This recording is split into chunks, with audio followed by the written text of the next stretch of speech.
Chegamos agora num momento crucial desse nosso curso e do material complementar, que é do livro. Eu recomendo que você leia o livro nessa parte especificamente, porque essa parte é um pouco mais complexa, mas é o ponto central desse livro, dessa pesquisa, que é o seguinte: ótimo, eu tenho que proteger a paisagem, ela tem uma normativa, eu tenho uma norma jurídica, ela tem uma estabilidade no tempo, eu preciso da continuidade paisagística, ela pode evoluir ou não, deve ser protegida ou não, mas, e aí, no caso concreto, quando houver uma colidência entre dois interesses contrapostos, uma paisagem que eu tenho e uma atividade econômica, uma pessoa que quer exercer o seu direito de propriedade, e esse conflito, como se decide isso? O que critérios eu levo em conta nessa decisão? Esse é o dilema do dia a dia. Eu quero construir um resort numa praia onde está lá a comunidade do Caiçara. Eu quero fazer uma tirolesa no Cristo Redentor, onde é uma área tombada. Eu quero construir uma pequena central hidrelétrica que vai desviar a água de uma cachoeira que é valorizada por uma comunidade e tem uma atividade turística. E aí, como que nós lidamos com esses conflitos entre um direito de paisagem e a livre iniciativa, a atividade econômica, o direito de propriedade? É isso que eu vou tratar nessa aula com vocês, a proposta que eu trago no livro sobre essa ponderação entre o princípio de proteção à paisagem e outros princípios, como da livre iniciativa e do direito de propriedade. Então, como que eu faço a ponderação entre, a decisão entre conflitos de interesses legítimos? O nosso Código de Processo Civil já traz uma determinação que é o seguinte: no caso de colisão entre normas, o juiz deve justificar o objeto e os critérios de ponderação efetuada, enunciando as razões que autorizam a interferência da norma afastada e as premissas fáticas que fundamentam a conclusão.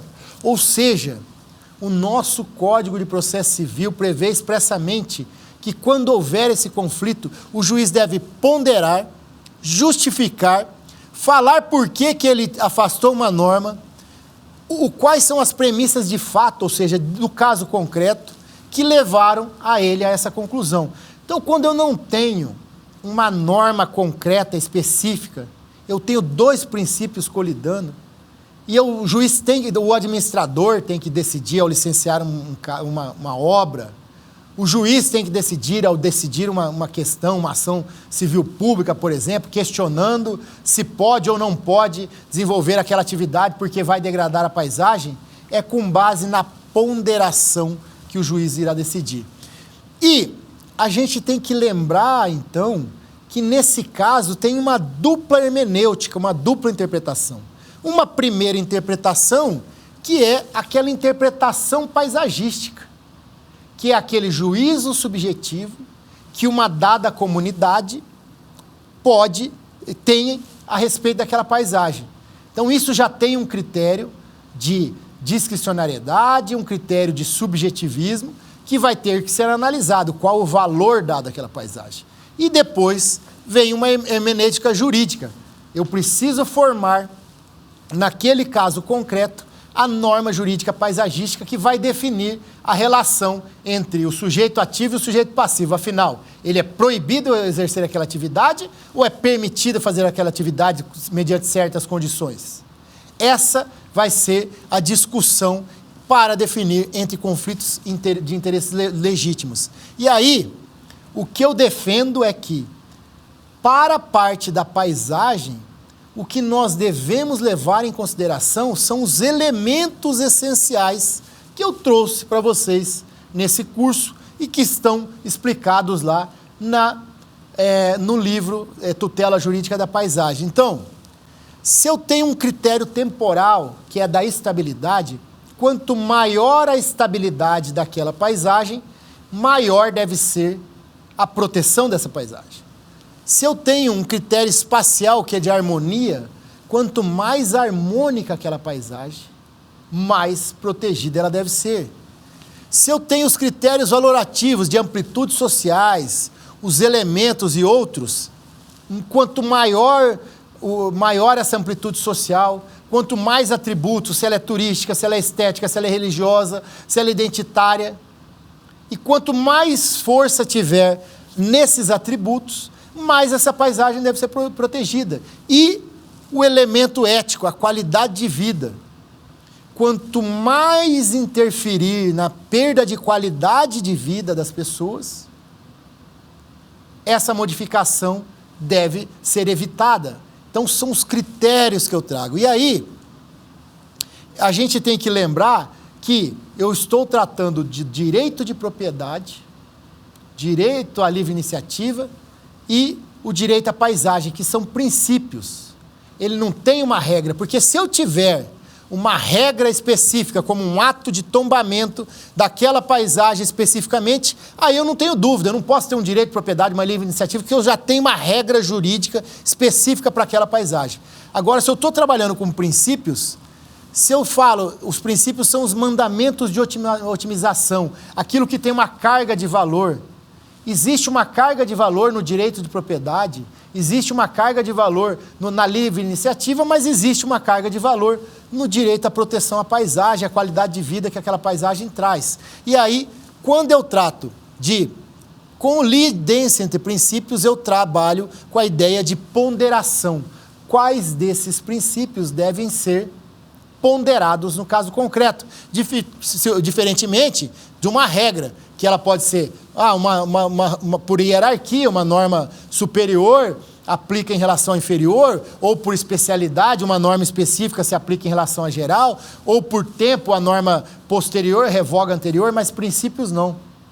Um princípio não revoga o outro. Os princípios coexistem. O que acontece é que, no caso concreto, eu devo ponderar qual desses princípios deve ser aplicado.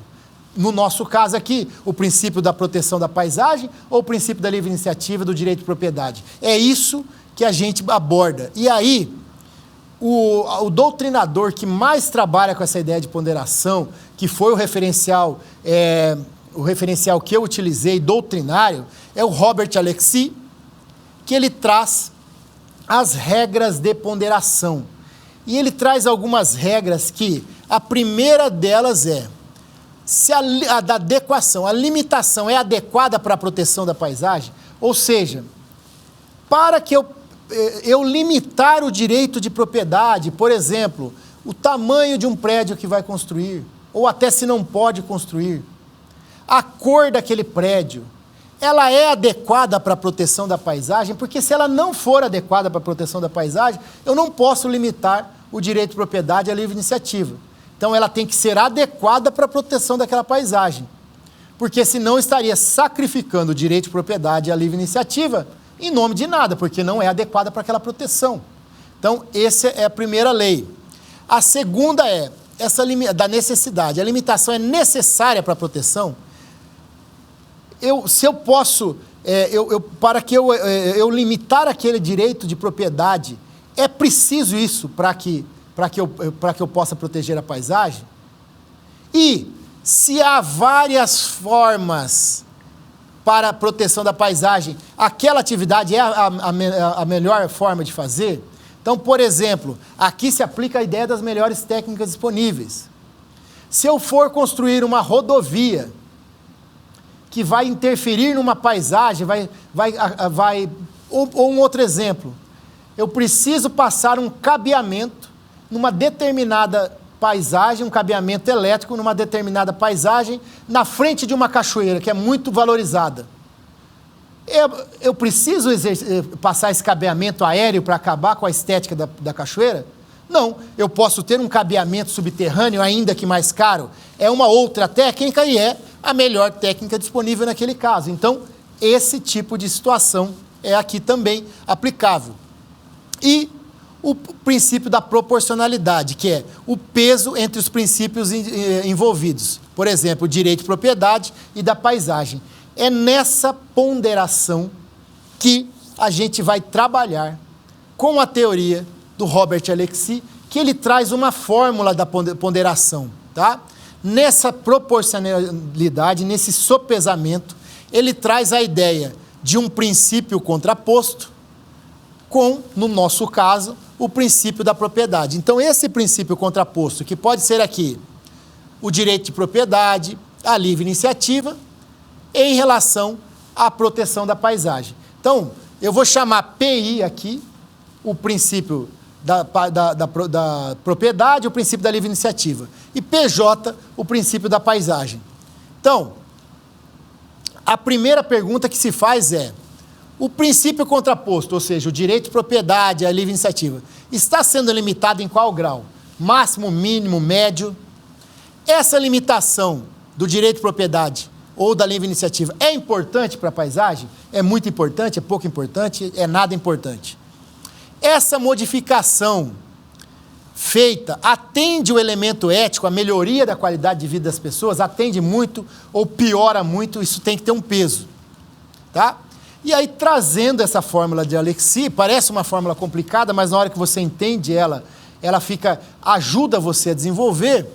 Então, ele fala que essa soma dos dois princípios, entre o princípio de propriedade e o princípio da paisagem, por exemplo, ou livre iniciativa e paisagem, ela é da interferência, então, a intensidade da interferência de um no outro, a intensidade do outro aqui abaixo, o peso abstrato, ou seja, o direito à proteção da paisagem tem um peso abstratamente maior do que a livre iniciativa e o direito de propriedade. Isso nós vamos ver mais para frente, que aí seria o W.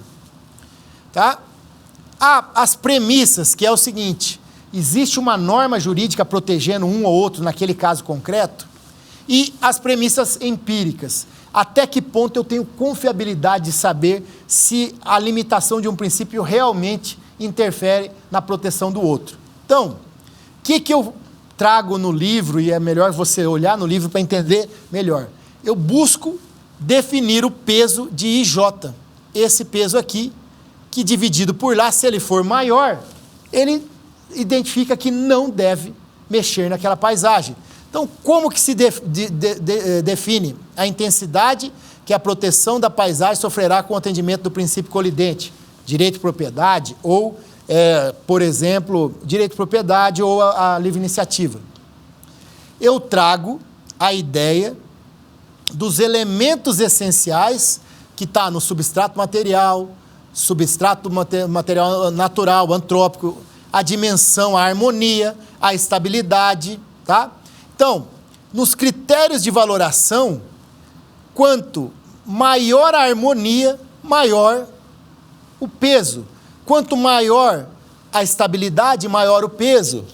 Quanto maior a amplitude social, se ela é universal, se ela é local, maior. Quanto mais, e aí tem a soma dos, quanto mais atributos valorativos eu tiver, e quanto mais amplitude valorativa eu tiver daqueles atributos, maior deve ser esse peso. A singularidade, quanto mais singular, maior o peso. Tá? E aí eu trago, então, a ideia do elemento ético, o elemento preventivo também, tá? Ou seja, se eu tenho certeza ou não que aqueles danos vão ser evitados, e trago tudo isso numa fórmula para identificar o IJ, que seria o seguinte: a harmonia é muito alta ou muito baixa? A estabilidade é muito alta ou muito baixa? A amplitude social é alta ou baixa? Eu tenho muitos atributos valorativos ou poucos atributos valorativos? Esses atributos valorativos são muito valorados ou pouco valorados? A singularidade é alta ou é baixa? O elemento ético melhora ou piora a qualidade de vida? O elemento normativo, tenho norma mais concreta protegendo ou não tenho? Continuidade paisagística, ela quebra a continuidade ou não quebra? Elemento preventivo, eu tenho certeza de que não vai haver dano paisagístico ou não tenho essa certeza? Todos esses elementos me levam a uma soma geral deles com 9, com a única diferença aqui, entre a amplitude valorativa e os atributos valorativos, eu desenvolvi uma fórmula que diz que se eu tenho uma amplitude valorativa no turístico, no estético de 1 a 9, se eu tenho maior ou igual a 9, de 7, eu dou um peso diferente nessa soma, que é, se eu tenho o elemento turístico, o estético, o religioso, o identitário, é feita uma conta dividido por 8 e estabelece uma fórmula que está melhor explicada no livro para vocês. Tá? E aí, um segundo elemento da fórmula, tá? A gente buscando aqui, ali então eu cheguei na identificação do IJ, ou seja, do peso que deve ter a paisagem, aqui, que se esse peso for maior do que o peso da propriedade, o peso da livre iniciativa, não deve alteração, se ele for menor pode alterar, e agora eu venho para essa fase aqui que é do peso abstrato. Afinal, abstratamente, a paisagem tem um peso maior do que o direito de propriedade? Aqui a gente entra numa discussão seguinte: existem princípios que valem mais que outros?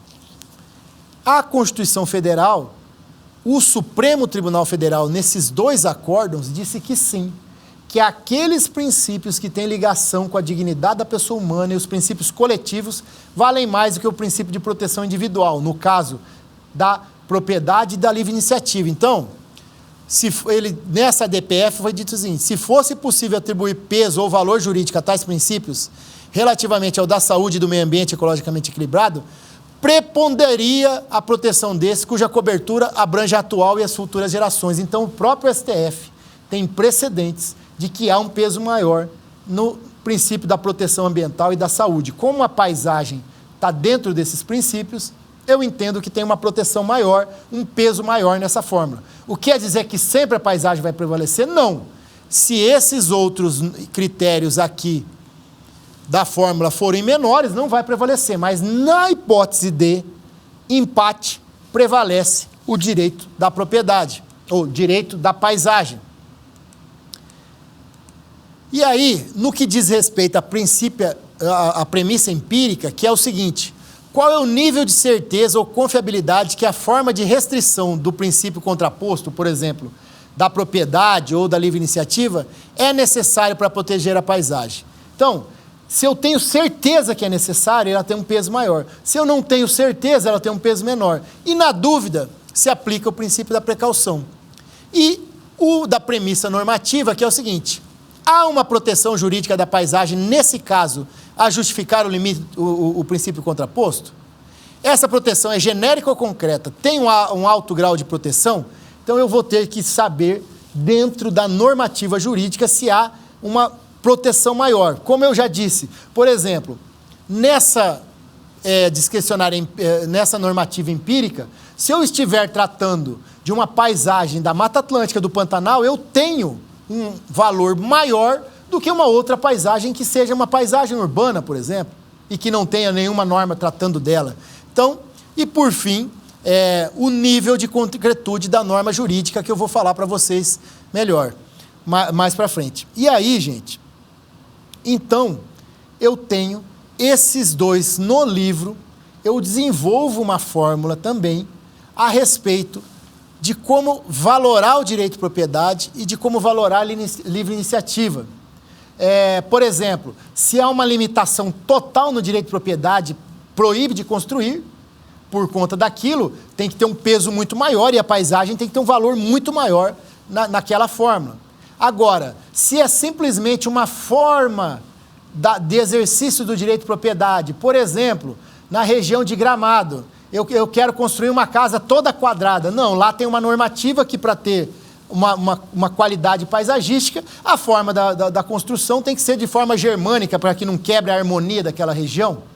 Isso eu não estou contrapondo o direito de propriedade ao extremo. Ele é mínimo, então ele tem uma nota menor. Então, se você quiser saber mais, olha no livro a respeito dessa questão de como atribuir, e a partir dali você pode ter exemplos de como aplicar essa fórmula. Então, trazendo aqui para fechamento dessa aula, como essa ponderação pode ser aplicada. Então, por exemplo, se eu tenho lá o Coliseu ele é mundialmente famoso, então ele tem uma amplitude valorativa, ele tem uma harmonia com aquele local, ele tem uma estabilidade de milhares de anos ali, vários anos, da época dos romanos. Ele tem uma amplitude social mundial que foi analisada, ele vai ter um peso muito maior nessa fórmula. Tá? Ele tem uma finalidade identitária, histórica, turística, estética, vai ter um peso lá em cima. E aí, eu quero construir um prédio na frente do Coliseu. Ah, mas eu tenho terreno, é meu direito de propriedade. Claro, lá, óbvio que deve ter normas específicas que proíbem, aí nem se discute. Mas se não houvesse uma norma, eu poderia construir um prédio tapando o Coliseu? Não. Entre esses dois conflitos, entre o direito de propriedade e o direito de proteção à paisagem, todos esses elementos ali nessa fórmula me ponderariam muito maior.